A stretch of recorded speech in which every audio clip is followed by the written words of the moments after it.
আমাদের গ্রামের ঐতিহ্যবাহী এই পুকুর আর এই সামনে মাজার। আমি গেট দিয়ে ঢুকতেছি, ক্লিয়ারভাবে ভিডিও করে সব ভিডিওতে আমি বলে দেবো ইনশাল্লাহ। এই পুকুরটা আমাদের প্রাচীন যুগ থেকে এই পুকুরটা আছে, এখনো চলমান।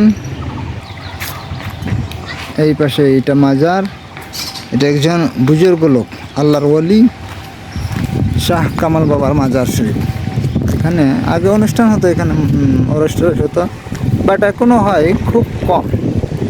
আগের মতো ওইসব উৎসব আর হয় না এখানে।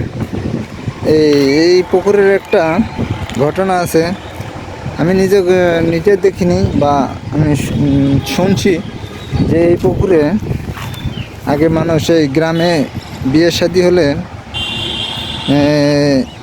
ডেকোরেটের যে জিনিসপত্র লাগে, এখানে প্লেট টিলেট যা আছে সব কিছু চাইলে এই পুকুর থেকে আগে ভেসে উঠতো, মানুষ নিয়ে যা সেই বিয়ের কাজ সম্পন্ন করে আবার এখানে রেখে যেত। সেটা এখন বর্তমান নাই, আগে ছিল। এটা আমরা শুনছি, মানুষ গল্প করতো।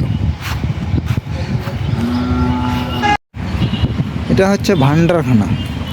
আগে এখানে এই যে সাইড দিয়ে যে চুলা এখনও দাগ আছে, অনেক যে চুলা এখনও দাগ আছে, এই সাইড দিয়ে চুলা বসে রান্না বান্না হয়। আর এখানে আসলে এটা হচ্ছে ভান্ডারখানা, এটা হচ্ছে ভান্ডারখানা। এখানে পরিত্যক্ত হয়ে গেছে, এখানে মানে হচ্ছে না দেখে তাই। এই যে আমার পিছনে এটা হচ্ছে মাজার, মাজারের পিছনে ওই যে দেখা যাচ্ছে ওটা হলো মাদ্রাসা, মাদ্রাসার পুকুর মাজার এটা।